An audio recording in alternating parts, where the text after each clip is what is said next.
Elles font partie des premières victimes du changement climatique. Les femmes sont aussi en première ligne dans la lutte contre le réchauffement. Elles se mobilisent. Nous allons voir comment avec nos invités. Éléonore Dufaux, bonsoir. Soyez la bienvenue sur TV5 Monde. Vous êtes chercheuse à l'IRIS, l'Institut des relations internationales et stratégiques en France.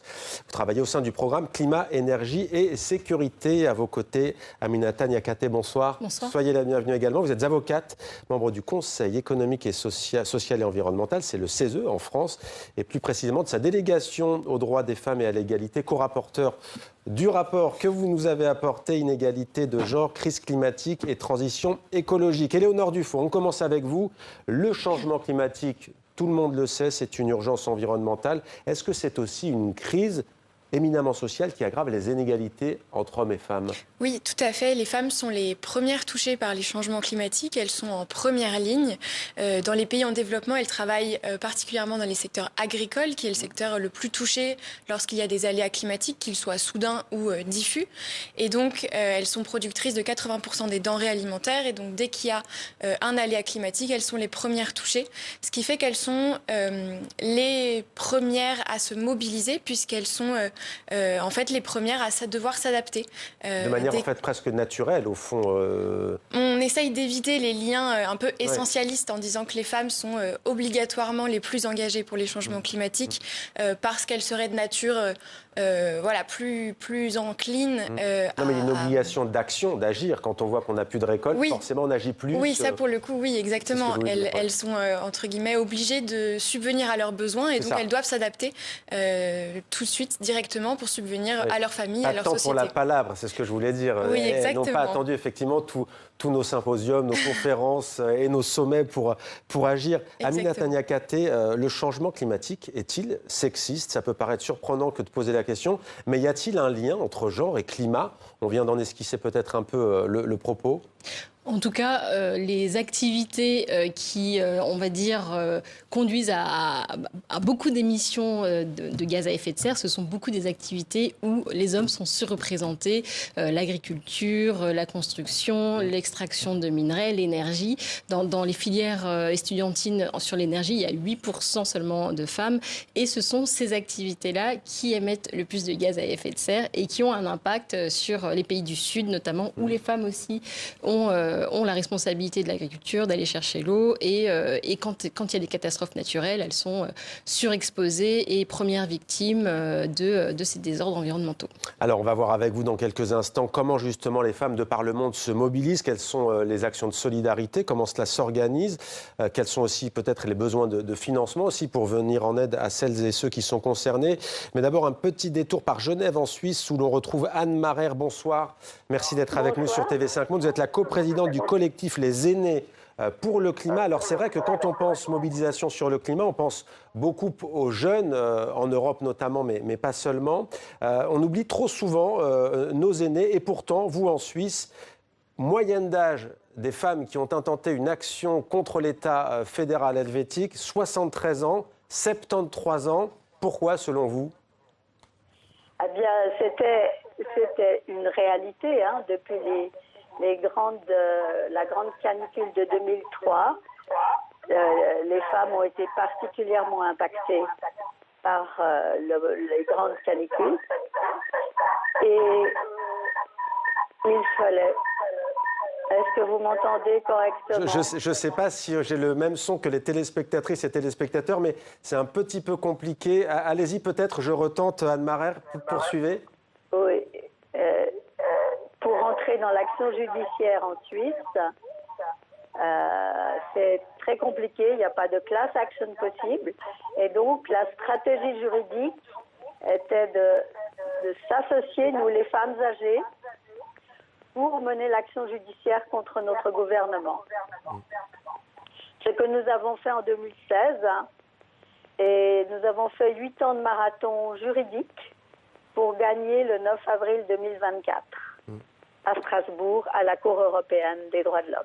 qui avait effectivement condamné la Suisse pour inaction climatique. Oui. Éléonore Dufaux, je me tourne vers vous. Peut-être d'abord une réaction sur nos aînés qui se mobilisent. On le voit avec l'exemple de la Suisse. En tant que chercheuse, vous êtes surprise? On imagine que non? Non, je ne suis pas surprise. C'est vrai qu'en Europe, on a eu plutôt l'impression, avec les positions médiatiques de jeunes femmes, que c'était surtout les jeunes qui s'engageaient. Mais en fait, on se rend compte que des réseaux de femmes, partout dans le monde, de toute génération, de toute classe sociale, en fait, se regroupent et forment des liens de solidarité très forts.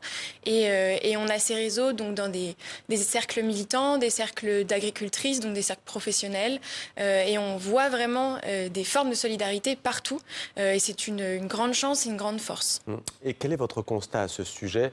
Comment prennent forme ces solidarités, justement? Elle s'organise en tout cas dans la société civile, effectivement, donc les jeunes se mobilisent. Elle s'organise aussi dans la société civile organisée où le CESE, le Conseil économique, social et environnemental, a voulu étudier cette question, la documenter, parce que c'est vrai que la première fois qu'on a évoqué le sujet crise climatique et impact sur les femmes, ça a suscité de l'étonnement. Oui, parce qu'il y a le risque qu'évoquait Éléonore Dufaux tout à l'heure, c'est effectivement d'essentialiser et de dire parce qu'elles sont femmes, ça peut être un piège. Et donc toute la société civile organisée, donc voilà, les entreprises, les syndicats de salariés, les associations environnementales, donc se sont donc engagés dans ce travail. Et donc on a un rapport institutionnel de la 3e chambre constitutionnelle de France qui fait ces constats que les femmes sont plus exposées au dérèglement climatique, aux désordres environnementaux, qu'elles sont source de solutions, mais qu'elles ne sont pas associées aux décisions. Et une des revendications fortes qu'on a, c'est que partout où se prennent des décisions, donc dans les collectivités ou lors des COP climat, des délégations de femmes soient là pour faire remonter ces besoins, leurs revendications. Comment expliquer ça, la prise de décision sans les femmes en 2025? C'est un peu le cas partout quand même. Il me semble que dans toutes les structures... Qu'elles sont quand même en première ligne. Oui, et c'est bien le problème, c'est qu'il y a un véritable gap, trou entre la représentation dans la société civile, qui est plutôt bien faite avec les associations, et la représentation dans les sphères de décision, qu'elles soient économiques ou politiques.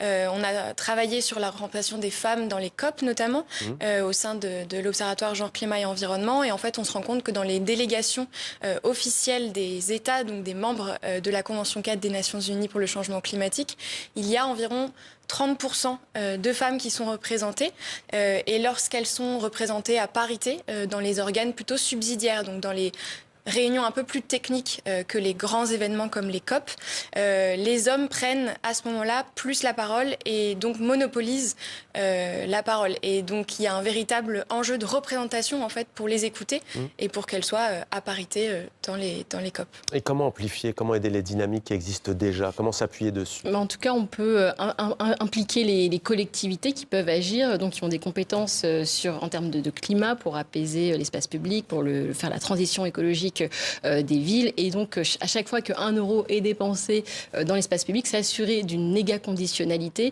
ou quand un aménagement public, par exemple, quand on fait des pistes cyclables à Paris, je suis élue à Paris, eh bien, on doit s'assurer que c'est un espace qui est réservé tant aux femmes qu'aux hommes, alors que c'est vertueux. Aujourd'hui, à Paris, on a 69% des usagers qui sont des cyclistes masculins. Ou quand on travaille sur l'éclairage public, par exemple, ça peut être vertueux de tout éteindre pour des raisons environnementales, mais si on n'est pas attentif au déplacement des femmes, ce genre de choses, eh bien on prive, on enferme finalement les femmes chez elles qui n'osent plus sortir, qui ont des stratégies de contournement et qui évitent les zones sombres. Il y a plein de choses à faire comme ça. Sur un autre exemple, ça peut être sur la question de la précarité énergétique, notamment dans le logement social.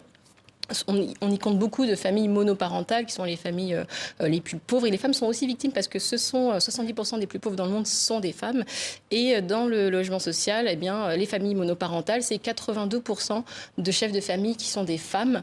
Et donc travailler sur la précarité énergétique, donc c'est travailler sur le climat et en même temps faire du bien en tout cas aux femmes qui vivent dans ces habitats-là. Est-ce que les organismes internationaux prennent la mesure de l'enjeu? Qu'en est-il des politiques de financement On a un cruel manque de financement pour les associations et les organisations dans la société civile de femmes qui luttent contre les changements climatiques.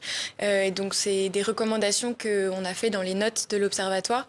Il faut absolument valoriser, écouter et financer les organisations de femmes, puisqu'il faut qu'elles soient mieux représentées et il faut qu'elles puissent être capables financièrement et politiquement de mettre à bien et de mettre en œuvre les politiques climatiques qu'elles souhaitent valoriser et qui sont pour le coup potentiellement plus à même de ne pas augmenter les inégalités hommes-femmes. Une question aussi sur, peut-être s'agissant des aides à l'international, l'arrivée, vous, en tant que chercheuse, par exemple, d'un président comme Donald Trump, on parlait tout à l'heure du Cambodge, sur un autre sujet, sur le déminage, est-ce que vous pensez que ça peut porter un coup justement à cette dynamique ?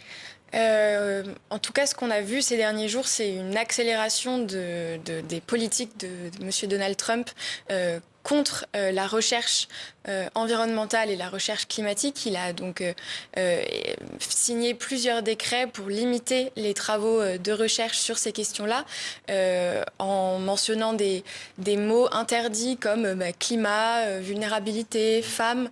Et donc ça met un véritable frein il y a les données pour la numériques recherche. aussi, notamment, qui sont supprimées. Tout à fait, qui disparaissent. Oui. Donc ça, pour la recherche, c'est un grand danger.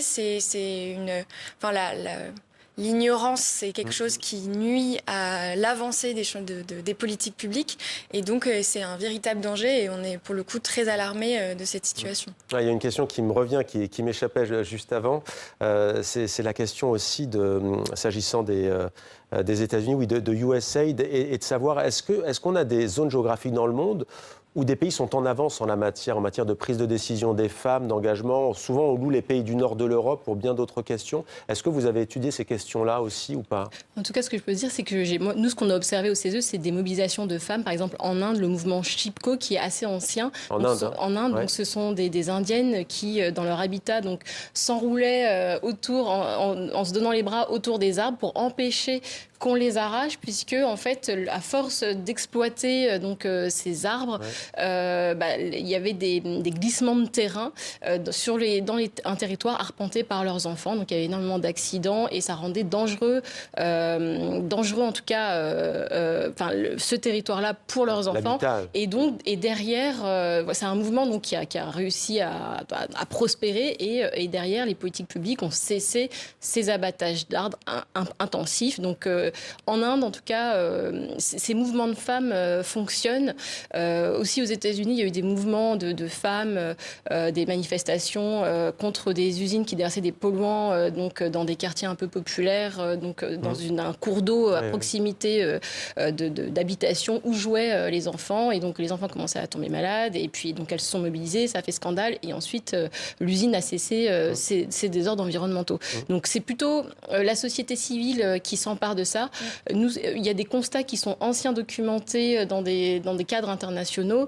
En revanche, quand on regarde les agences de l'État, peut-être à part l'AFD peut-être, mais il n'y a pas beaucoup de prise en compte du genre sur ces questions. Il n'y a pas beaucoup de prise en compte du genre. Et je signale que certaines militantes écologistes ont payé de leur vie, notamment en Amérique latine. Anne Marère, vous êtes toujours avec nous. Le son était un peu capricieux tout à l'heure. J'ai une question pour vous. Ce sera la dernière de ce grand angle. Alors, depuis avril de l'année dernière, ça fait un peu moins d'un an, presque un an, est-ce que l'État suisse a pris en compte les doléances notamment? Est-ce qu'il a agi concrètement pour limiter les gaz à effet de serre? Pas vraiment. Il traîne les pieds. Il a répondu au comité des ministres qui doit suivre les décisions de la Cour. Et la réponse de la Suisse au comité des ministres est absolument pas satisfaisante. Donc nous continuons à être bien entendu très très attentive à ce qui se passe. Et le comité des ministres va répondre à la Suisse et lui dire ce qu'il pense de sa réponse. J'espère que nous aurons au comité des ministres des personnes courageuses qui demanderont à la Suisse de mettre en œuvre vraiment l'arrêt de la Cour. C'est ce qu'elle doit faire et elle n'a pas l'intention de le faire pour l'instant. Eh bien, c'est évidemment grave. On a entendu votre message, Anne Marère. Merci beaucoup d'avoir été avec nous. On suivra évidemment la suite de ce dossier sur TV5 Monde. Merci à vous.